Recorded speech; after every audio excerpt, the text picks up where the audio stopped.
docket. It's going to be FI 2020-018. This is a request to rezone to FRD. That's Flexible Review District, tax map number 05620100302. It's approximately 10.39 acres off of Fairview Road Extension and corner of Old Fairview Road. That is TKF Development LLC, and we can go ahead and hear anything you're prepared to bring forth, Mr. Fusco.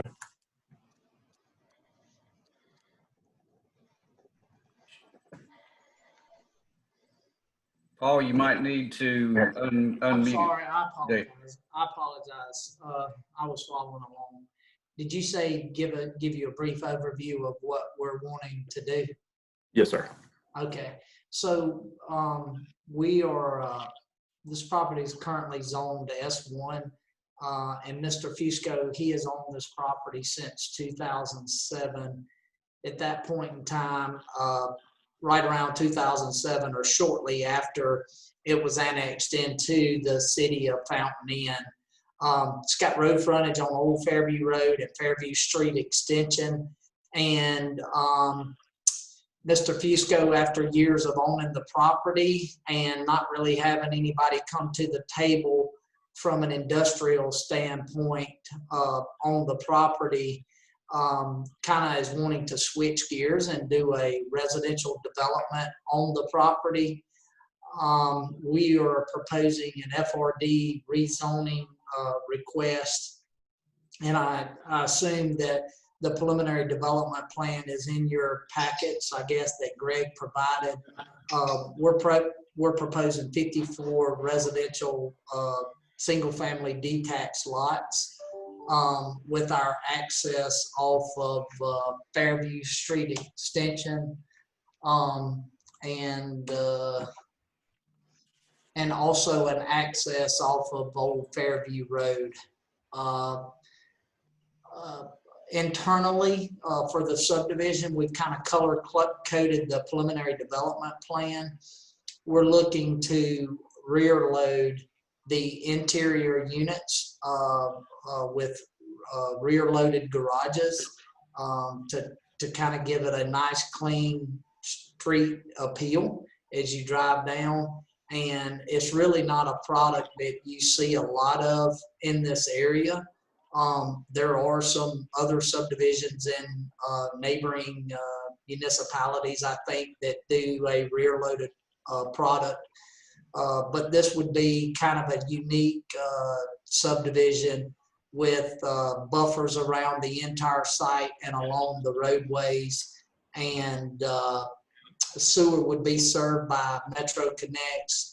Water would be served either by Greenville Water System or Lawrence County Water and Sewer Commission. The idea would be to move forward with this layout and with this rezoning request, and if approved, come back to you guys with our final development plan, and then would be to build the development, which is probably, I would say, in the ballpark of a 2 to 3 year build out once construction starts, and then have a nice community for residents in this area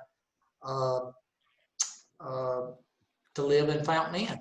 So that's my spiel, unless anybody from the commission has any questions of me. And then, like I said, Todd's on here too. He's the developer. Any questions from the committee? All right, thank you. At this point, we'll go ahead and have city staff report from Mr. Gordos. Thank you, Mr. Chairman, Chairman, members of the Planning Commission. Thank you for being here today. Thank you also to attendees calling in on the line for this meeting. We have 2 items on the agenda, the one for this flexible review district, as well as an agenda item on Whisper Walk Way. Just to go through the procedure for folks who may not be familiar with the Fountain Inn Planning Commission, the applicant just spoke. The city staff report, I will present my staff report, which the planning commissioners have, which is in regard to changing from one zoning district to another, and my recommendation. After that point, they'd ask questions of me. The public comment period would go immediately thereafter.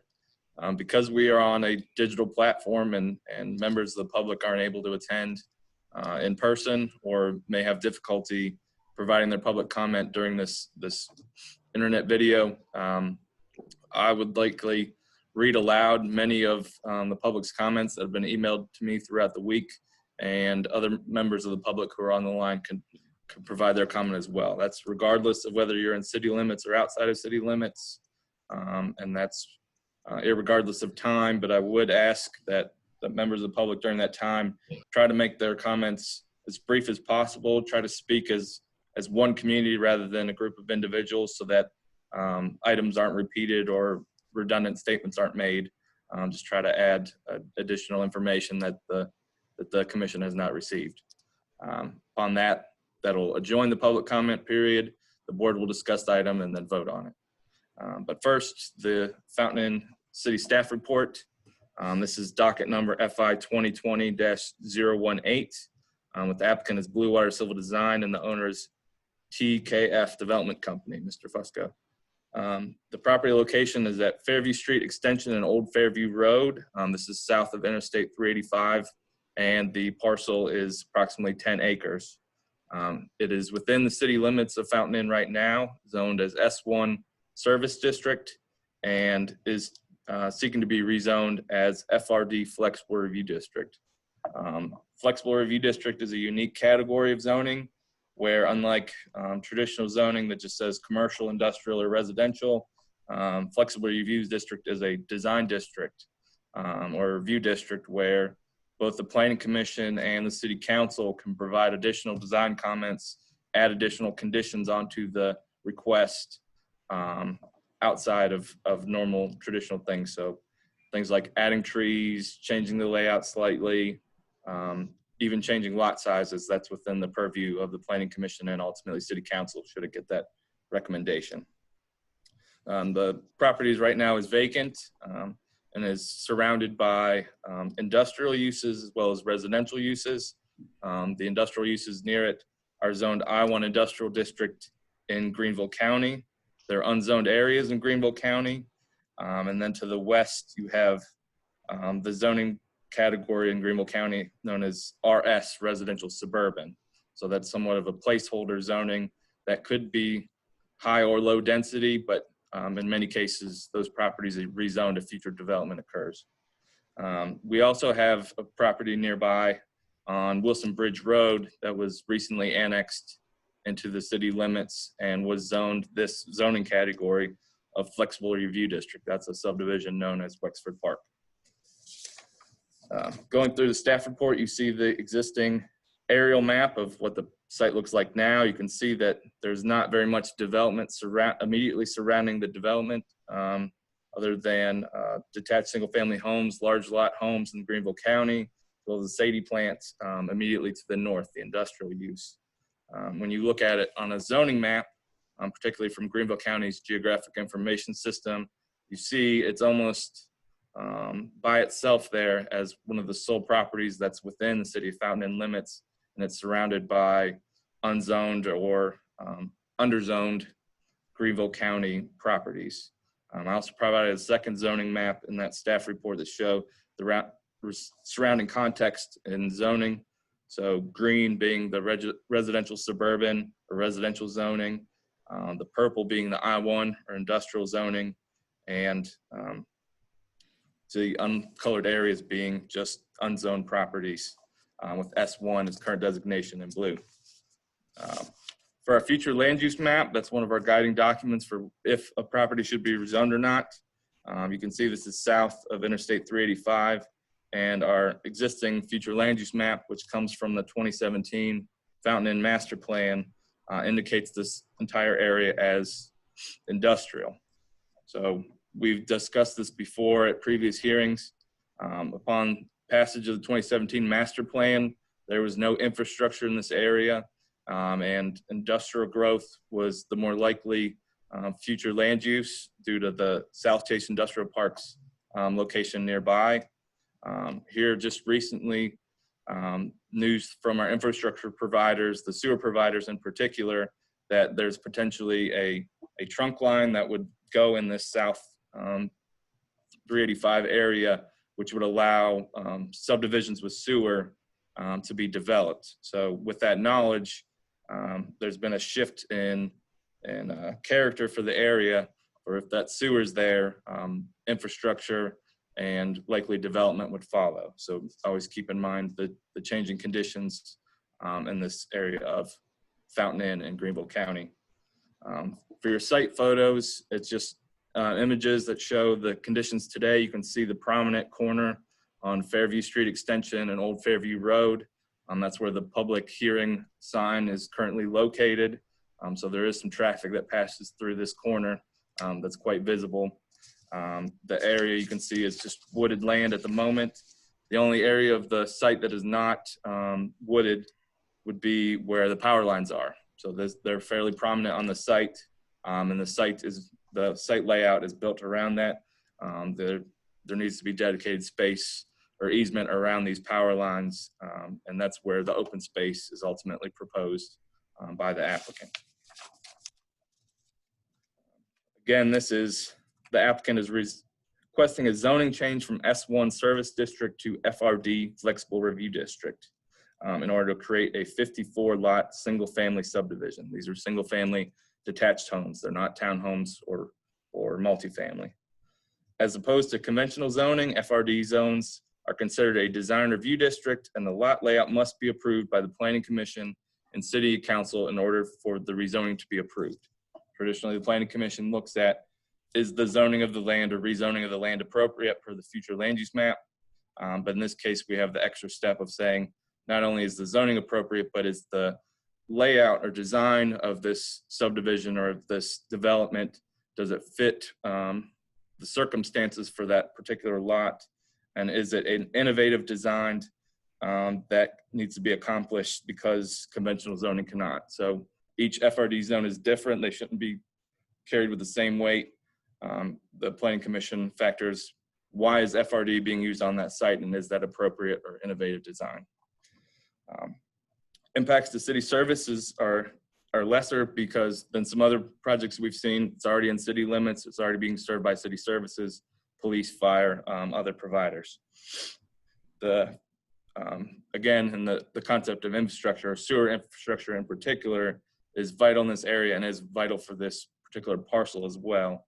This is within Metro sewer territory. It was presumed that they would be the provider, but there's some agreements between the city on if they could be the provider to this area as well. So sewer will be provided by one of those two parties. The future land use map included in this report indicates that industrial uses are the most appropriate use of the subject property. That's based on the future land use map from 2017. And that's shown as color purple on the map. Sadie America is directly adjacent to the subject parcel. So there's an industrial use right next door. There's also industrial uses in this vicinity for the new Fox Hill Business Park and the Fuyao plant on 418. So you can see why it was zoned for an industrial type use S1 in the past. However, the request to rezone the subject properties as FRD Flexible Review District, matches other properties and developments within the vicinity. So the aforementioned Wexford Park subdivision is south of Interstate 385 and within city limits. There's another subdivision by Blue Water Civil, Pine Ridge Place, that's within Greenville County, that's south of the interstate. So you can see that the character of this area is starting to translate less industrial and more residential based on the infrastructure that's being provided. With that, this area of Southern Greenville County and Fountain Inn will grow regardless of if it's in the city of Fountain Inn or if it's in Greenville County. This is due to that infrastructure. So it's located strategically on the interstate. South Chase and the Fox Hill Business Park provide the jobs, and residents will need somewhere for those jobs. What matters most is long-term planning of this basin and whether the proposal meets the future land use map, and if not, whether that development is inventively designed to meet the needs of future residents. That's determined by the Planning Commission in several ways. The Planning Commission has the discretion to request any such informations or descriptions that may be deemed necessary, appropriate for review, and can be provided at the point of the concept plan or even the final development plan. So unlike traditional rezonings, again, you can request additional information to feel confident with that choice. It requires the extra step of going through City Council with the site plan and the site plan to be shown to you today. So due to these factors and the history behind the site, the staff recommendation is approval with conditions. And there are several that staff would note and that the Planning Commission can add. One is that this site is directly adjacent to an existing industrial park. So I think most people would be in agreement that that's not the most desirable view from your backyard. There is screening as shown on the site plan surrounding this site, both on Old Fairview Road and Fairview Street Extension. Some type of screening should be required for this site where it is adjacent to that industrial plant. There's a power line easement there now, so it may be challenging in what form that screening would take, whether they're evergreens or a fence, but that should be provided as part of the development, not on the property owners themselves. The second condition that staff recommends is that the site plan shows a pocket park within the center of the subdivision. Because these lots not only have garages that front the street, but garages that have access solely due to an alley. Some of these garage, the backs of these houses where the garages will be loaded from the alley, the garage faces actually the part of the house that's facing the pocket park. So if you're in the pocket park, you're looking at the back of someone's house in their garage, not the front of their house. This affects lot 24 through 28 on your site plan. So I would like to see more detail in that pocket park. How are they going to be screened? Is there going to be a fence in that pocket park? Or are people going to be looking at the back of the garage? That affects the following lots as well: 47, 48, 49, and 50. You're looking from your front door to the pocket park and across to those garages. So just a little more detail on how that pocket park fits within the community would be needed. The third and most important thing is there's no sidewalks shown on the site plan as proposed. We require sidewalks not only for internal or new roads, but we require sidewalks on any frontage, existing frontage as well. So sidewalks need to be provided on the internal road A, the internal road B, Old Fairview Street, and Fairview Street Extension. So the site plan at least needs to be updated to reflect our land development standards. And again, as a design review district, should you recommend approval, you can add additional recommendations or conditions outside of what I just suggested. With that, I'll conclude my staff report. Any questions for Mr. Gordos from the commission? Greg, will you just give a quick rundown of what is acceptable under S1, the zoning for S1? Give us some examples. So S1 is what's known as a service district. It serves as somewhat of a transition between commercial uses, say grocery store, gas station, or just commercial business, to industrial uses, which are the most intense. They're the traditional polluters or creators or manufacturers for zoning. S1 provides a somewhat in-between form of zoning for that. So say if there was storage lots for single-family communities, there's many storage lots would be permitted in S1. If it was a light industrial use, something that wasn't a polluter, that could go there. Say it was for storing outdoor equipment, that would be somewhere that's not appropriate for residential areas, that's not appropriate for commercial areas because that's where people are going and shopping, but outdoor storage would be permitted in that S1. So it's intended as a transition between commercial and industrial use.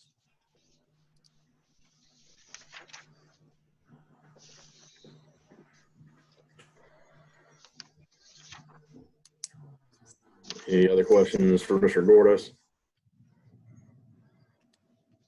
Wendell, I saw you talking, but you might have been muted. You're still muted, Wendell. There you go, buddy. There we How go. about now? Yep. Greg, review that sewer issue again. Sure. As was noted by the applicant, there was annexation type of agreements in the mid-2000s, 2006, 2007, in which the property was annexed into the city of Fountain Inn as that S1 zoning, with some verbiage regarding who would be the infrastructure provider. Mr. Bell may be able to speak more to that history or more to those negotiations now, but traditionally, as cities annex, they have the option to become this infrastructure provider. And we've either done that or we didn't have services in the area, and so we deferred to the sub-districts such as Metro Connects. This is in Metro Connects territory, so they would traditionally service this subdivision should it be proposed, but due to the previous agreements from a decade ago, that infrastructure answer is not entirely clear at this point. So nobody knows if it's gonna get sewer, when it gets sewer, and who's gonna provide the sewer? Is that safe to say? Mr. Tumblin, unfortunately, I think that is the answer at the moment. I can tell you that it is somewhat complicated. It is an issue that we have involved our city attorney, our bond counsel. We've updated our city council. Staff has met with Metro staff and several of their board members, and it is a situation that is not yet worked out, and we're unclear as to when that might be. Mr. Bell's correct, and with that said, if I could speak briefly for the applicant would not be able to construct a subdivision of this density and this number of lots without sewer infrastructure. It's required. So that the request has come up now implies that sewer infrastructure is close and would be provided to the site. How close is close? 900 feet, How many? 900. Now, who would pay for that? Mr. Greg? Tumblin, that is also part of the issue that we're dealing with. And I'll just give a little bit of a background in that the development agreement that was mentioned by Mr. Gordos and Mr. Harrison was executed back in, I believe, December of 2007. In that agreement, the city was to provide sewer upon the completion or the pulling of some building permits.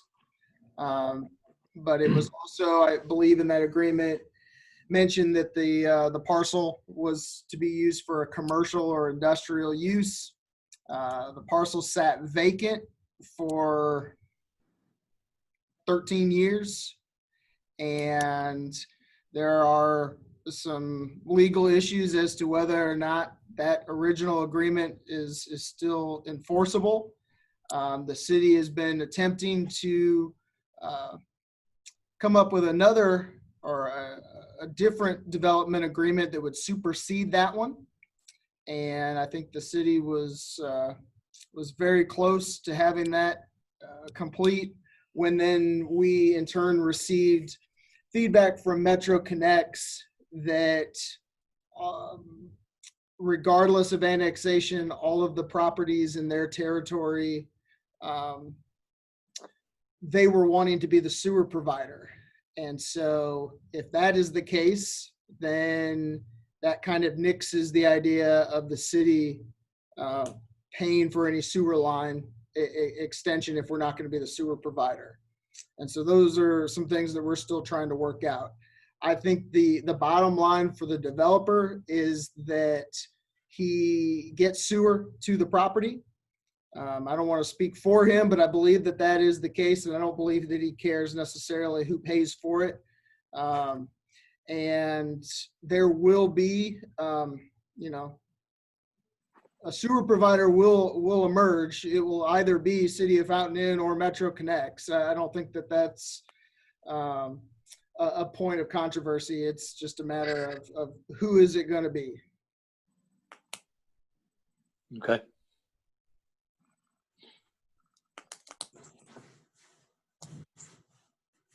Any other questions for Mr. Bordos? I guess, Greg, if you want to go ahead and take over, I guess for however we're going to facilitate this public comment section, if you would. Sure. Thank you, Mr. Chairman. So this meeting is being conducted over Zoom. So, you know, there's a lot of public comment that has come from this project, as well as the agenda item thereafter. And so staff has been upfront in saying that written comment is probably the most effective way to have your voice heard. If there's a glitch on Zoom or you're not familiar with the software, we would at least want to have your comment on the record. So it was known to members of the community that my email is the best place to reach me regarding written public comment. That was shared on social media, and ultimately staff received 14 emails from members of the community, whether inside or outside city limits, regarding this item.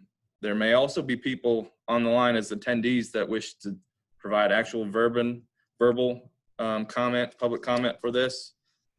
But what I think we'll do is I assured people, this is a bit unorthodox, but I assured people to make sure that their voice was heard, that I would read aloud the emails they provided. They've been shared with you, all of the commissioners. You've received all those public comments, but they came in all the way through 5 o'clock. So to make sure that we're confirming that we received their information, that word is going to be repeated to you, I'm going to read many of these emails. And if anyone between now and then is on the line to provide their verbal comment to the commission, they can raise their hand to indicate that they wish to speak on that agenda item. Please, this will be a lot to read, so please stop me if I'm ranting or you can't understand what the message is or what I'm saying. And I'm going to try to read these as close to verbatim as I can, with the knowledge that these are emails that do not have necessarily their name or address on them. They're just someone that emailed me regarding this agenda item. With that, the first comment received states, as a resident of Fountain Inn and McDowell Plantation, we strongly oppose this move. Not only is it out of step with this area, Fairview Street cannot handle any more traffic. The roads in this part of the county were never meant to hold heavy traffic as we have at this time. That heavy growth is occurring is beginning to adversely affect our quality of life. There does not need to be buildings put out on every green space. We need to protect those areas. We strongly urge you to oppose these moves and continue to build high density housing, which is out of step with the area and county.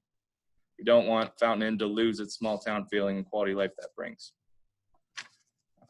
Second comment, Fountain Inn leadership, thank you in advance for considering the words of myself and others who are concerned about the proposed rezoning, of the property tax map ending in 302, 10.39 acres, Fairview Road Extension, Old Fairview Road. We live adjacent to the property, and it is within eyesight. We are opposed to the rezoning of the property from S1 to Flexible Review District. The property was appropriated to S1 and should remain zoned for that and industrial/commercial, not residential. Other than the driving range, there's no amenities within a reasonably safe walking distance. There are no sidewalks, and the nearest grocery store required crossing the interstate overpass. The proposed subdivision is planning 50 homes on 10 acres. How can that be accomplished when last year at a meeting about Pine Ridge Place, the subdivision being developed the opposite end of Old Fairview Road, it was shared by planning experts that 1 acre of land can only hold 4 homes. The property has served as an easement for noise pollution and runoff from Kemet Sadie plant for years. This runoff directly impacts our property. What is the city or developer going to put in place to protect the surrounding land and homes, and who will hold them accountable to what they're supposed to do? Please understand we are not opposed to quality development in Fountain Inn. We have known progress with coming our way. We do oppose the rezoning of land that, when developed for intended purpose, would bring in more tax revenue than a low-cost housing development directly adjacent to an established industrial plant. Please do not allow the 4-4 to be a place for low-income housing. Please use excellent discretion when making your decision to rezone the property, as well as future decisions on area growth. Third item, we seek to protect our interests in the rapidly changing circumstances of our real estate survival. Please consider that this may impact other than yourself through the process. Make your case as why this is being considered. Show me how I can make life better for all. Fourth item, this email is in reference to the proposed low-income housing development on Fairview Street where it meets Old Fairview Road. Why should there be low-income housing development to be allowed on commercial property? I'm interested in hearing the motives and benefits you see to rezoning this property. Thank you for your time. I would interject that, again, I'm reading these verbatim, so if they're using terms that are inaccurate, I'm just stating what they wrote for their public comment that may or may not be factual. Hello, this is in concern to the proposed housing development where Fairview Street and Old Fairview Road meet. I live directly across from this on Old Fairview Road.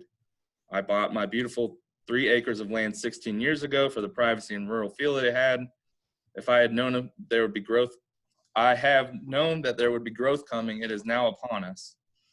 I want to be clear that when I say I have no problem with healthy growth for a city, what we are seeing is not creating a better Fountain Inn. Let's start with the fact that this land is zoned commercial. Why is this being overlooked? Large contractors do not care about Fountain Inn. Why is this not being addressed?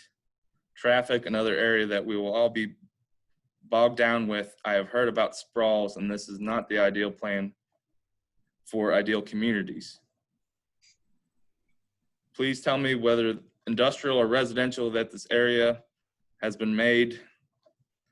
Excuse me. Please tell me that whether industrial or residential that this area will be made to have an easement or a large buffer of trees. Because of COVID, I feel our voices will be silenced even more. Thank you for your time. Comment 6. Dear Greg, I am writing in opposition to the rezoning of the property from commercial to FRD. This is adjacent to a commercial facility and an area planned to grow with commercial enterprises. Rezoning the area to FRD opens the door for subdivision development in an area that is not planned for such development. In addition to revenue, is not that great as for commercial properties. The city and county are always looking for more revenue, and allowing this rezoning loses the opportunity to maximize tax revenue. Permitting the rezoning of this property only reinforces the hodgepodge development in the area. Rezoning the area suggests that these efforts by the city to do planning are a waste of time and reinforces the sprawl that has been going on for some time. Sprawl may feel good now, but the long-term results in residential property values and less revenue. Please do not permit the rezoning effort to continue. Comment 7, I want to state my opinion about housing development going next to Sadie. I honestly do not believe we need to be adding new development in Fountain Inn because it is already starting to lose its small town vibe, and that is what draws a lot of people to Fountain Inn. Who is going to really want a house near a plant? No one. Would you want to walk outside and see that next to your home? Let's show the people of Fountain Inn that we care about this small town vibe. We don't want this to be another Simpsonville whatsoever. Comment 8, Mr. Gordos, this email is regarding the rezoning hearing to allow for a housing development by the Sadie plant. We are in opposition to this rezoning / housing development. We have lived in Fountain Inn over 30 years and enjoy the neighborhood, which is in Greenville County. and would like to keep it that way. While growth is good, we are thankful for the peaceful area we live in. Please say no to the rezoning of this area. Comment 9, I'm a current longtime resident of the immediate area surrounding the proposed. I had literally just driven by said land on the way home when I saw the info on social media. As I also every day drive past the neighborhood being built on my road, much to my dismay, and the upcoming business park, I can see very important infrastructure that needs to be addressed with both these projects and any upcoming ones in the immediate area. How many citizens will have to be critically injured on this stretch of roadway? How many did it take just to get a stop sign at Highway 418 and Green Pond Road, which will most definitely need to become a stoplight? To consider high-density housing development for that particular stretch of road is a danger in my opinion. Please consider the amount of traffic the new industrial park will create, with employees and semi-trucks constantly to 385 interchanges literally yards from the proposed development. I understand growth, or maybe I don't. More than growth, I am understanding greed and the need for success, power, destroying wooded area. I will continue to watch council meetings online. I hope that you get a lot of feedback from citizens and make good choices.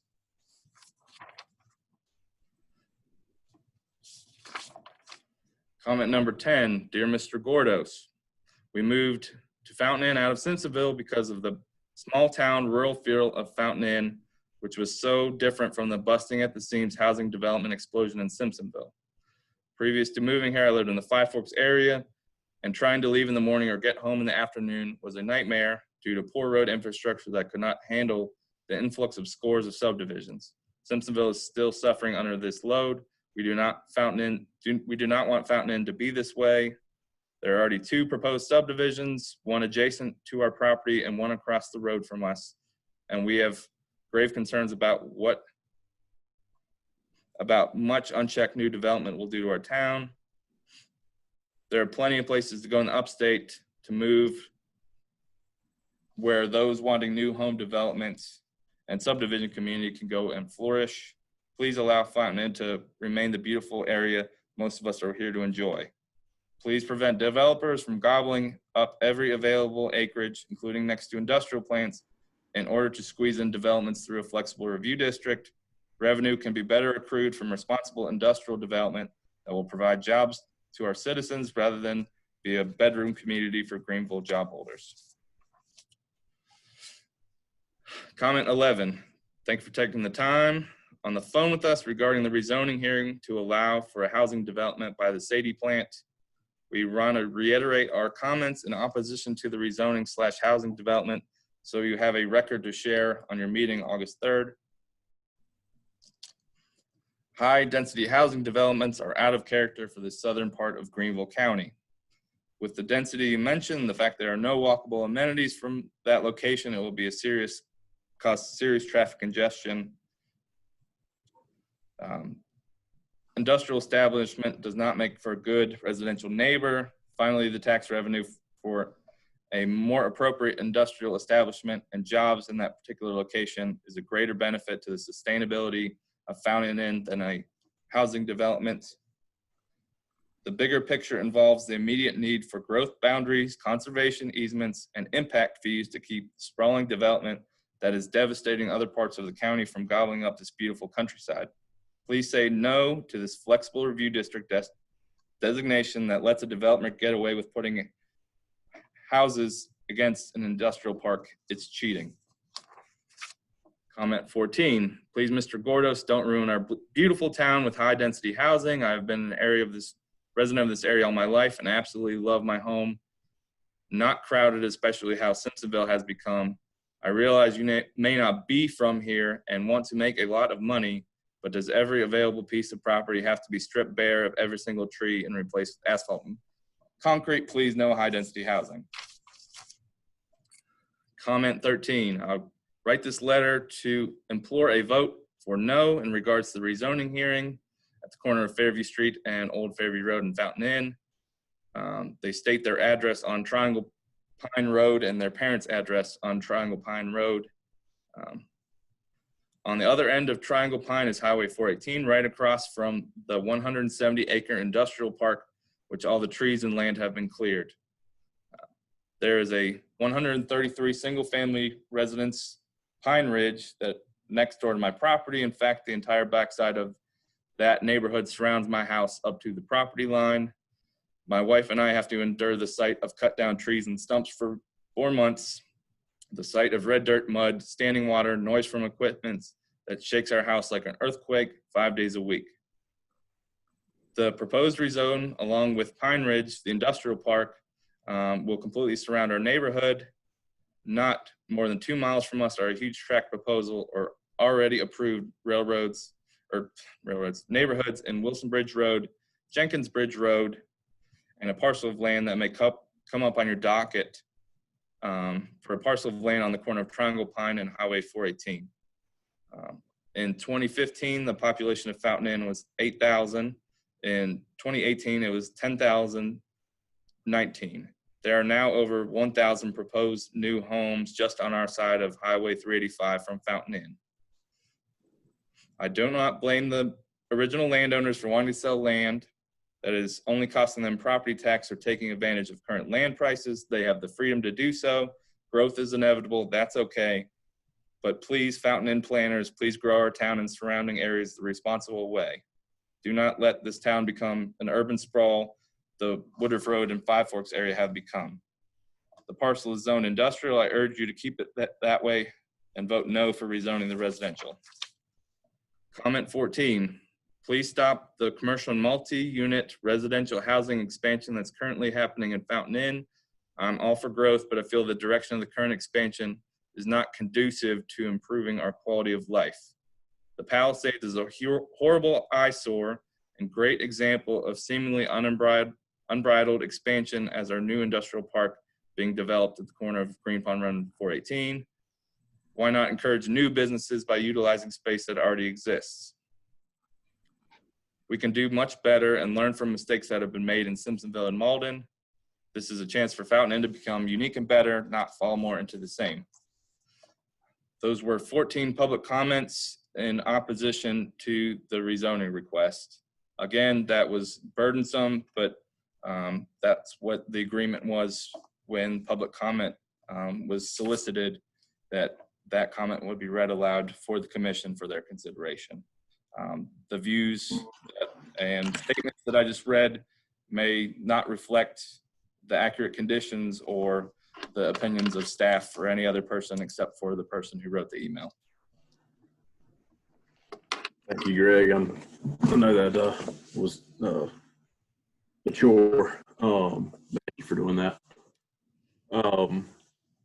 Before we do the board discussion, I guess, are there any questions, or does anybody on the commission need clarification of anything that Greg read aloud? Yes, sir. Greg, on the zoning map, what's across the street from Fairview Street? What's the property straight across? What's that zoned as? On my page, if you can see this big green, oh, it's gonna be hard to come up. There's the site.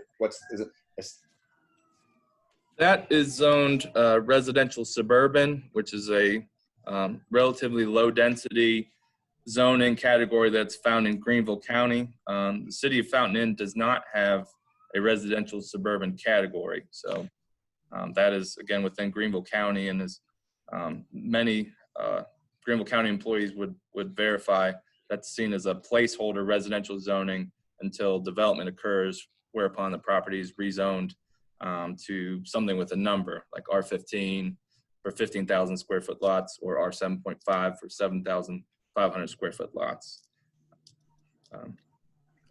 It's currently within Greenville County and undeveloped. That current zoning class does not necessarily have any kind of requirements on lot size. Right, it's larger lots in general. There's actually two versions of that zoning. There's the lot size for if infrastructure is provided, such as sewer, which could make the lot smaller. But if there's no infrastructure in place, they were on septic lots, then the lot We're talking half acre at least. larger. Yeah, and just as a city of Fountain Inn policy, we would not ever want property that's on septic. We would only accept property that's on sewer. Thank you. And one more question, and Greg might be able to answer this, is so the Pine Ridge subdivision that's down this road and it's right at 385. I see that's 113 lots for that community. And that was all Greenville County. What zoning would that end up being for residential? Like how did that process work just going through the county for that property? I can't speak to it because it wasn't our jurisdiction when it was proposed and the subdivision layout was presented to Greenville County's Planning Commission. That went purely through Greenville County, and we had no input or say on if that development occurred and what style that community occurred.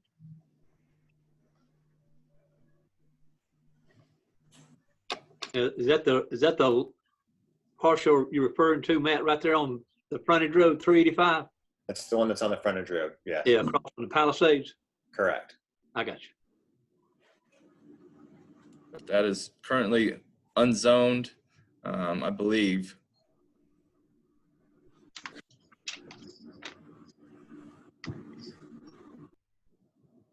They'll have to go through some zoning to finish it, or no, they don't have to. If they were in the city of Fountain Inn, it would need a zoning category. But as it's in Greenville County, that shows what can be developed, even if it's in an unzoned area or an RS residential suburban type density. Subdivisions of that size can be developed regardless of zoning or what I would consider under zoning in Greenville County. That can still occur. And the Say same that one more thing, time, please. and the same thing could happen here, correct, Greg? In this case? Right, yeah, we have numerous different zoning categories for what's considered low density or high density residential. And then there's the third type of development, this flexible review district, where they need to do something innovative and that hasn't been done before and prove why they need a special zoning category in order to develop the property. How many times can they come back to the drawing board with different designs? That's a great question. So the exact verbiage of this development, there are two rules for the Planning Commission to approve a flexible review district and recommend it to the City Council. They can request, quote, any such information or descriptions as deemed necessary or deemed reasonably appropriate for review. So the Planning Commission can ask for any information about what's intended to be built there prior to the decision being made to recommend it to Fountain Inn City Council. Secondly, in this particular case where we're just looking at the rough layout of the subdivision, staff presents a recommendation based on the rezoning of the property itself. Whereas the Planning Commission will evaluate the staff's recommendation and its consideration of the application. So I gave my recommendation and some proposed conditions. The Planning Commission may impose additional or more restrictive requirements if it is determined that it is within the best public interest. So these are two references of the zoning ordinance for flexible review districts. Some of those determinations or things that you could add are that it's a desirable addition to the physical pattern of the neighborhood, and there will be no adverse environmental impacts. So between those two statements, you need as much information as you can to make sure that it would be in the public interest to develop this way. The last thing I would note is that there's conditions for City Council. If City Council votes down a proposal, they should not return for at least 6 months for a vote again. So a negative vote of City Council causes projects to be delayed or canceled. A negative vote of the Planning Commission merely says that it's denied at the moment. So if they requested flexible review district today and that vote was turned down, they could come back to the next scheduled Planning Commission meeting and request that zoning again with new information or provide even a different requested zoning type. A negative vote from the Planning Commission only delays the project to the next scheduled meeting if the applicant wishes to proceed.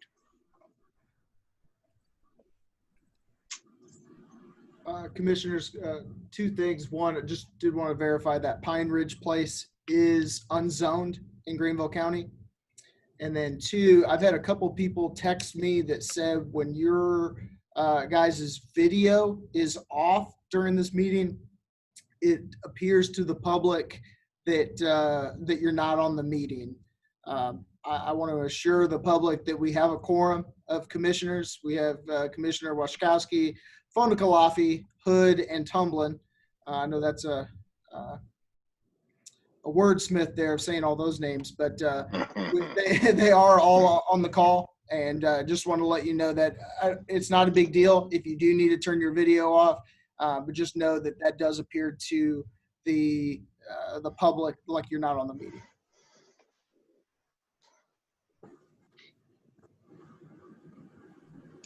Mr. Chairman, I believe the applicant has a question. We recognize the applicant.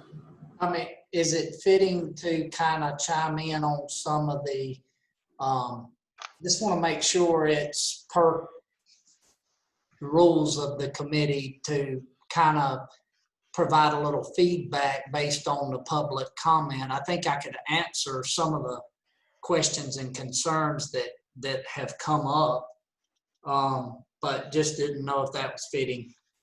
Or I'll kind of leave that to a consensus of the committee.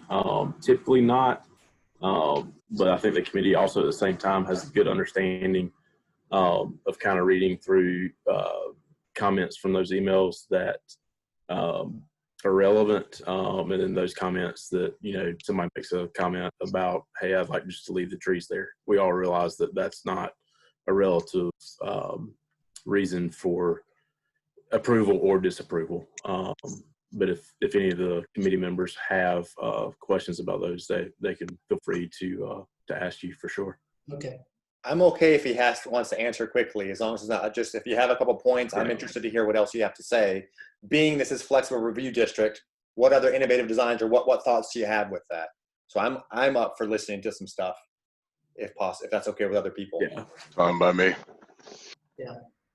Okay. Well, I just want to touch on a couple of the comments. I'm not gonna, I mean, you know, the fact that there's comments about we want it left as it is. I mean, I don't feel like that's a viable comment. I understand that, but just three items that I want to touch on. In all intents purposes, this is considered as a down zone in any other municipality, going from an industrial zoning classification to a residential classification in nature. And I would also argue that the FRD zoning classification that we're requesting is the most stringent of all of your current residential zoning classifications. But because it gives not only planning commission, but it also gives city council the ability to comment on anything that we're proposing. So just wanted to make that comment. And, you know, the fact that the property is set since 2007, since Todd owned it. And, you know, he's talked over the years with people and, you know, I'm sure if a tenant came to him and said, Todd, we want to buy your property, we want to put an industrial use product on the property. The problem is over the last 13 years, that tenant has never approached Todd about wanting to purchase that property. And the reason they haven't is because due to the size of the property, it's really not conducive to an industrial type facility on the site. And I personally think you could put some far worse looking products under the current zoning than what we're proposing. So I just wanted to make that one point. Concerning traffic, we fight traffic on a daily basis. We understand that. That's probably the number one thing on every single application that we submit. But those concerns, I think, will be alleviated because we will have to do a traffic impact study for this site. We're tying to both roads are DOT maintained roads, so we'll have to get an encroachment permit for our driveways, and as a part of that, pretty much DOT standard is anything more than 30 lots, you'll be required to have a traffic impact study done. So we will comply with that in order to get our driveway encroachment permits. And that traffic impact study could say, well, you need to look at maybe a left turn lane into the community. And if the traffic impact study says that, DOT is going to require that, and we will have to do that in order to get the driveway permitted. So from a traffic standpoint, those items will be ironed out as we go through the permitting process way before we ever put a shovel in the ground and start disturbing anything on site. And as far as the sidewalks, Greg kind of touched on that. And I apologize, those were not shown on our plans, but we fully intend to do sidewalks, and that is written into our statement of intent that we submitted with our application. Now, I was not aware, or I did not intend on doing sidewalks along Old Fairview Road and Fairview Street Extension, but if that's a requirement of Fountain Inn, then we will accommodate there as well. And then we have all the buffers. You know, we provided 20 to 30 foot buffers around the whole site, which we intend to either utilize existing vegetation that's already there, or we plan on planting trees to provide screening from the existing roadways. And Greg made a good point about the industrial facility. Not only we definitely want screening from that industrial facility because it's going to be a selling point for our neighborhood. Last thing, I've heard many of the public comments mention low-income housing. These houses are proposed for $175,000 and up. So if that is considered a low-income housing product, then that just doesn't fall in the guidelines as what I'm used to for a low-income housing product. We're looking at building homes $175,000 and up in this community. So I would not consider this any kind of low-income housing product or development. And that's all I'd like to say. Just to reassure you, Mr. Harrison, I mean, financial values of houses is not something that comes into play in our decisions to begin with, legally or otherwise. So like I said, thank you though for your comments on all that stuff as well. Just reassured also that we can between the lines, I guess, as far as what are legitimate reasons for or against, and then also kind of filter out the others. But thank you. Yes, I've got a question. I don't, can you guys hear me? Yes. I don't know who this question is directed to, but did I hear you guys correctly saying that the Pine Ridge subdivision is in Greenville County, so it doesn't have to go through any of your criteria of zoning or what have you? They could do whatever. So so basically, when I entered into this development agreement, in 2008, which allowed the city of Fountain Inn connectivity to 418, which they had been blocked all these years. That's one thing that they wanted. They wanted connectivity to 418. I annexed in, I paid city taxes, and almost in exchange for sewer. So I've lived up to my end of the agreement, and here we are It's almost being used to, now I know I wanted S1 because I was gonna move a service business down there, and I'm asking for subdivision because, to Paul's point, the property's just not, it was good for a pipe laydown yard, but that's about it. There's not a lot of things you can do with it on that size lot. But I just want all you guys to realize that this isn't some greedy developer. This is somebody trying to make use of a piece of property that they bought in '08 to move a business to. And this is the, if everyone's so concerned, they can pool their money together and, buy the property. I mean, I don't that come across the wrong way, but I'm not trying to do anything to take away from Fountain Inn's, this product, like Paul said, it'd be one that I'd be proud to live in.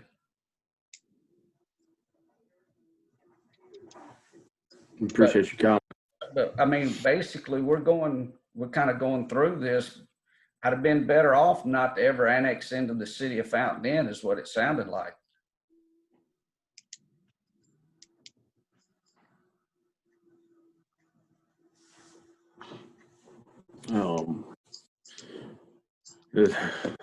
I guess just kind of is a commission, and I hope I'm speaking for all four of us that are on right now. We're definitely trying to I guess be flexible. I guess on comments on both sides, making sure that everything's heard, since we're not able to have this in person. But at the same time, I don't want it to turn into a back and forth, I guess, discussion that goes on. I understand. But I guess why I say that is don't take it as me cutting you off or anything. I guess just trying to make sure we run an effective meeting, an efficient meeting at the same time. But if you've kind of, I guess, somewhat concluded, Mr. Fusco, I guess we'll probably at this point go ahead and move it over to board discussion. If all other council members, or not council members, but commission members are on board with that, head shake or anything like that's good indication. But thank you, Todd. I guess at this point we'll go ahead and turn it over to board discussion. So what you fellas think? So I looked at the documents, when Greg sent them out to us, and even before public comment. And I received lots of public comment. Those of you know that I run that residence group. It was even before that. I'm not a fan of putting anything residential next to industry, because the majority of you know where I live right now. Buffers, yeah, they can be useful at times. I don't know how useful, you won't know until you actually install them.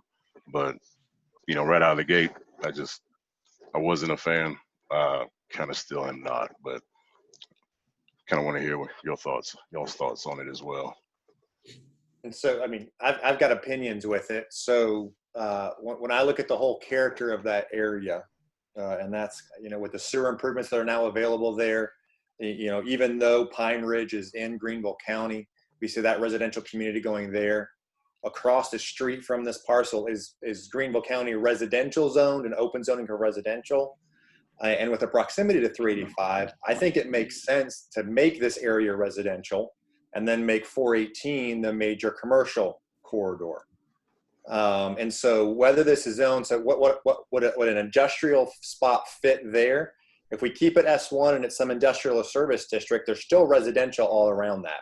There's still the 113 113 lot community down the road. There's still across the street that has a chance to be residential that we won't get to hear from.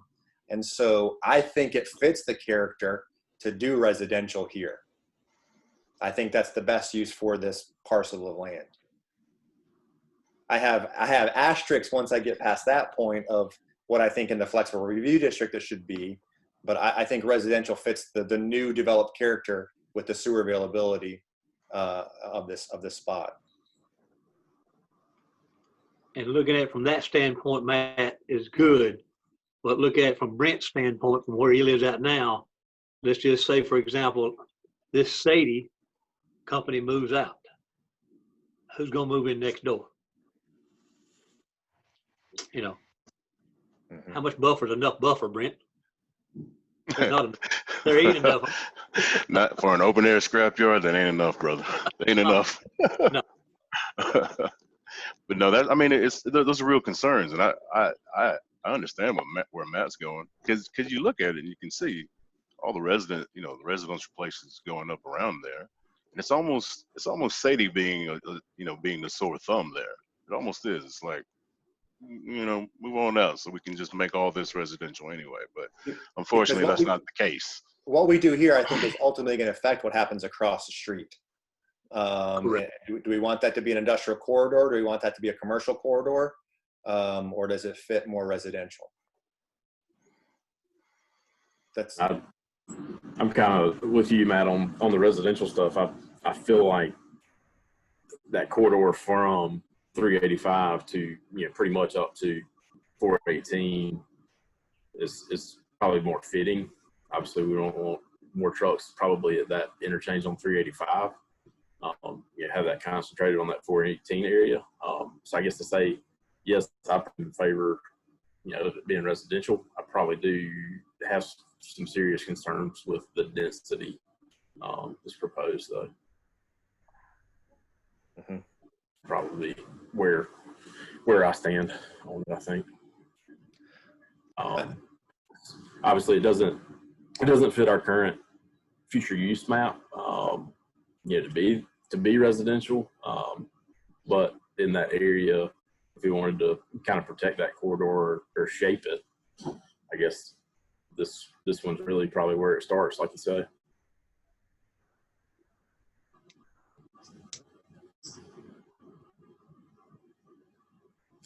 And Greg, if you answer this for me, when I printed this off this morning, I looked on it on my phone. Anyways, when I printed it off, I don't have an accurate lot count. What is it currently? Is it 50-ish?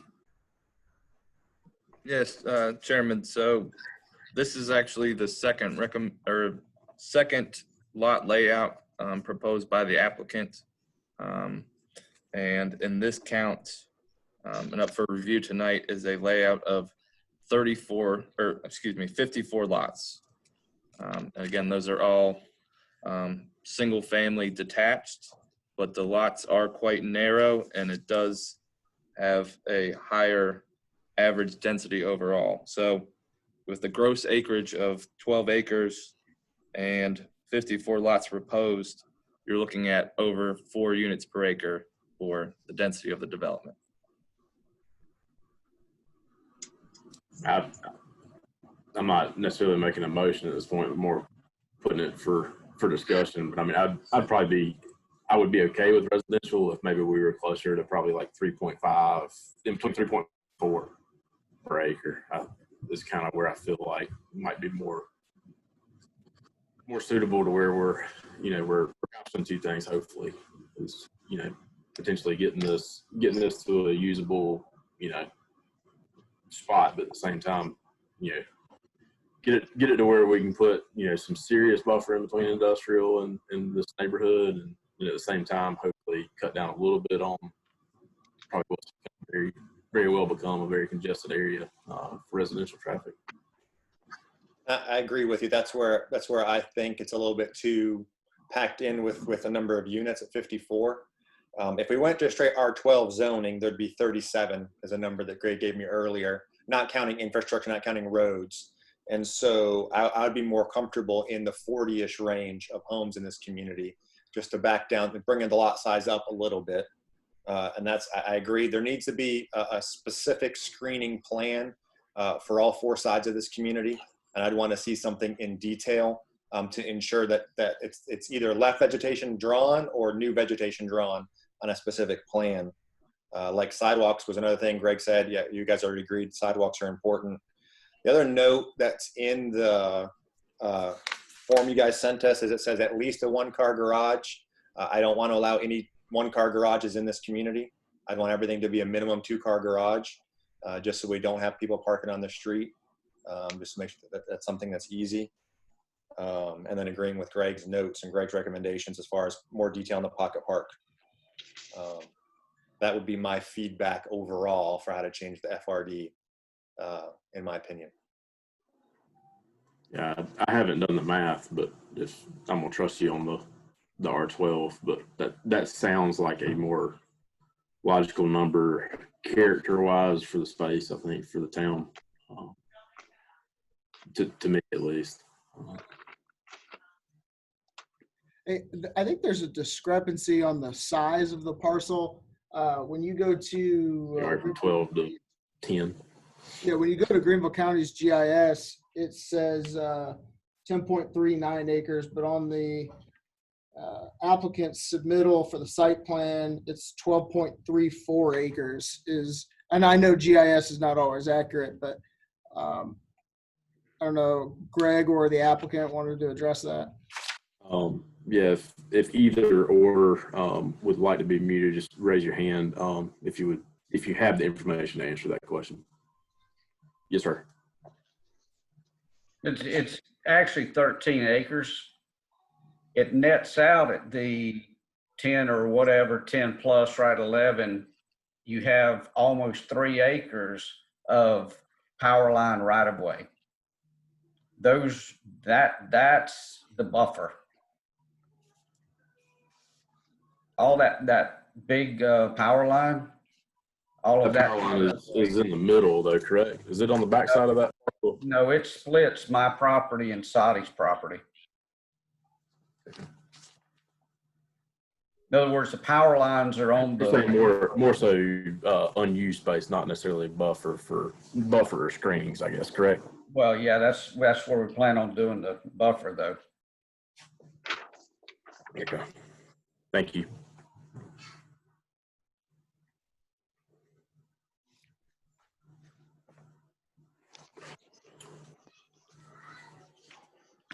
So we're back to 10 acres. Correct?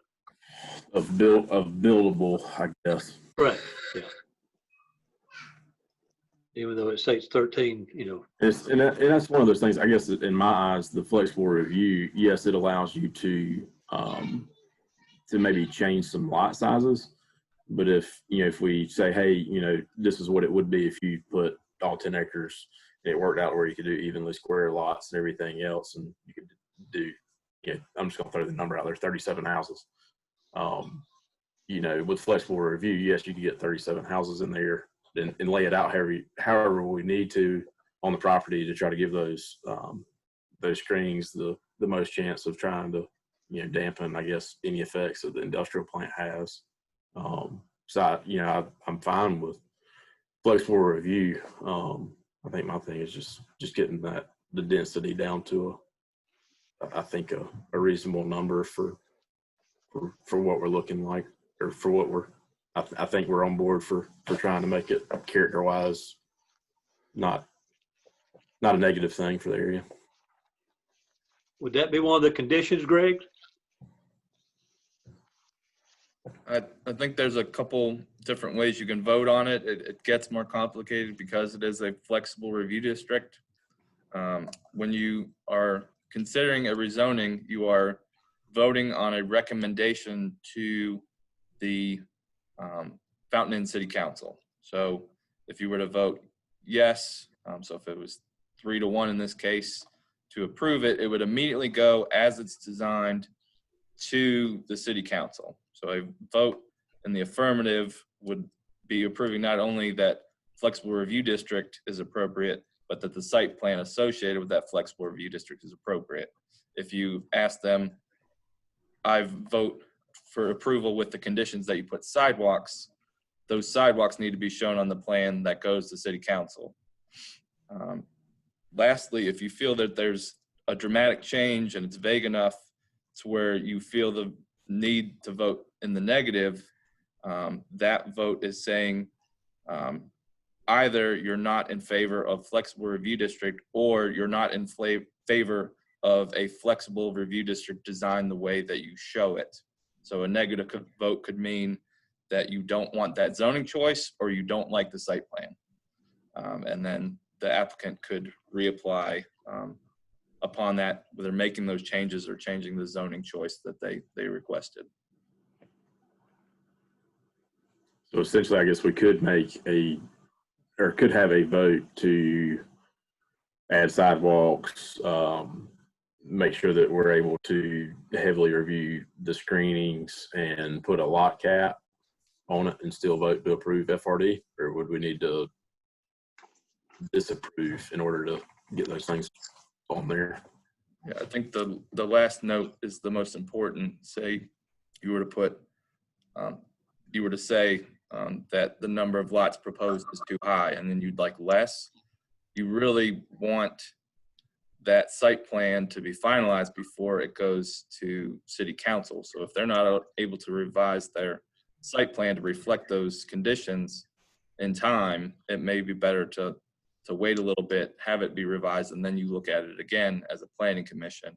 I think saying, not to arbitrarily pick conditions, but to say you need to show sidewalks, that's something an engineer can do relatively quickly and turn around to the city council.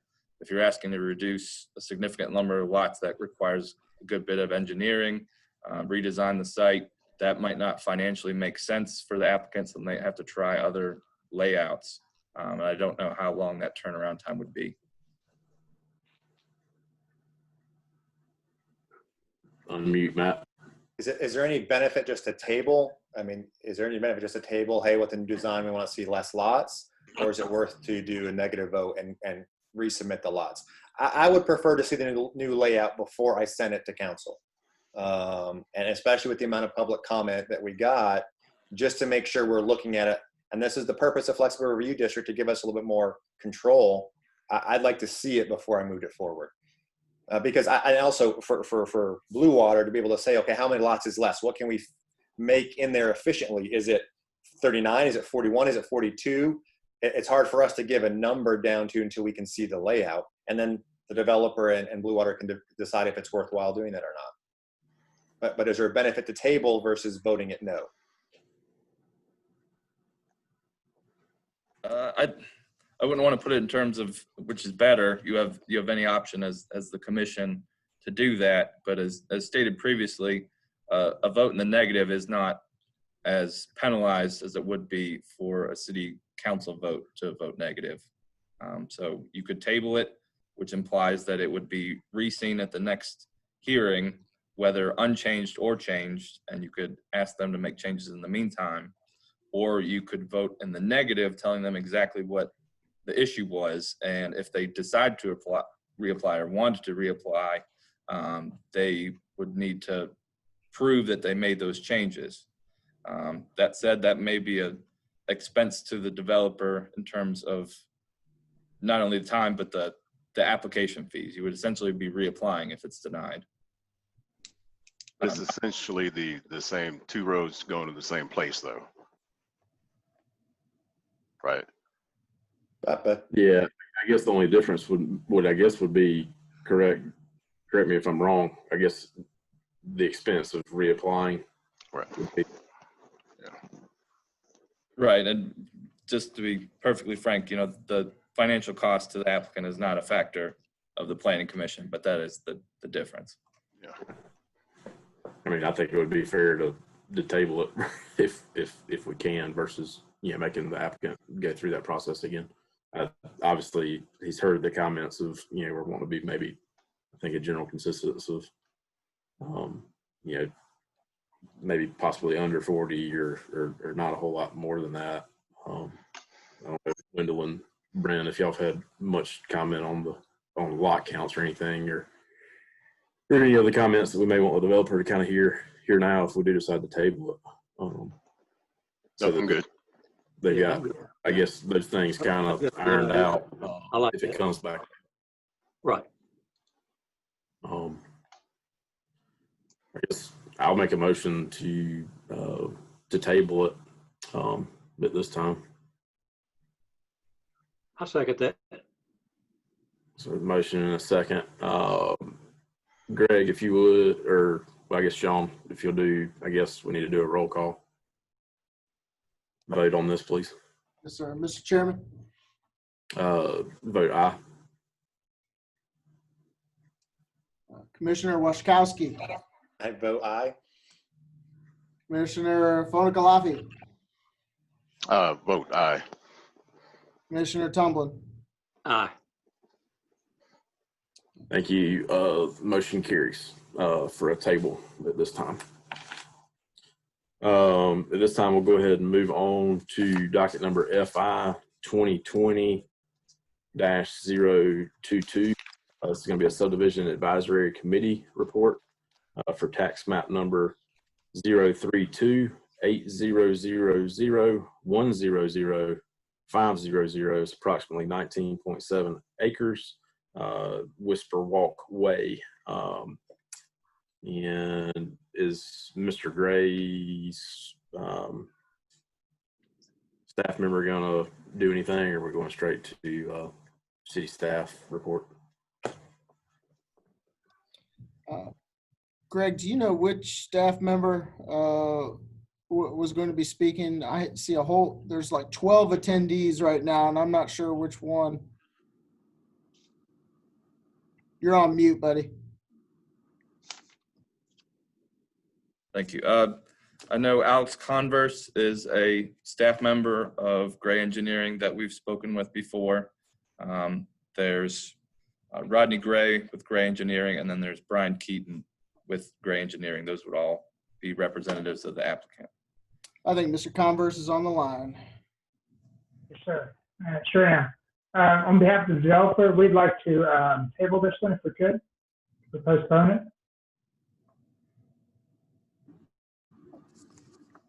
I didn't catch all that. Was that on behalf of the developer they wanted to postpone? Was that correct? That is correct. Are there any objections from the board? I make a motion that he tabled it. I'll second it. Coming from the applicant. All right, we've got a motion and a second. We need to do a roll call again, Sean. Yeah, Mr. Chairman, Aye. Commissioner Washkowski, Aye. Commissioner Fonakalafi, Aye. Commissioner Tumblin. Aye. Thank you, Sean. Motion carries. To table that as well. I have a motion to. I'll make a motion, we adjourn. I'll second. Chairman, can I make a note? Sure, Greg. Sorry, not to interrupt the procedure. Just wanted to say a couple things before the meeting is officially concluded. Gray Engineering did submit an email as well late this afternoon to the request that it be postponed for the later date, so that we acknowledge that and Mr. Converse's statement, so that Whisper Walk project is tabled till the next scheduled planning commission meeting. And I note that because we still have a good number of citizens or attendees on the line. So if they intended to provide public comment on that project, by moving it to the next date, that is the time that their public comment would be entered into the record. So we did receive, again, additional email public comment for that case as well. Their voices will be heard and their public comment will be submitted. But since the project has been tabled, the appropriate time to provide that public comment, whether verbal or emailed, would be the next scheduled planning commission meeting. Thank you for explaining all that, Greg. Anything else? Thank you, everybody, for joining in tonight. Right. See you, fellas. Thank We'll see y'all.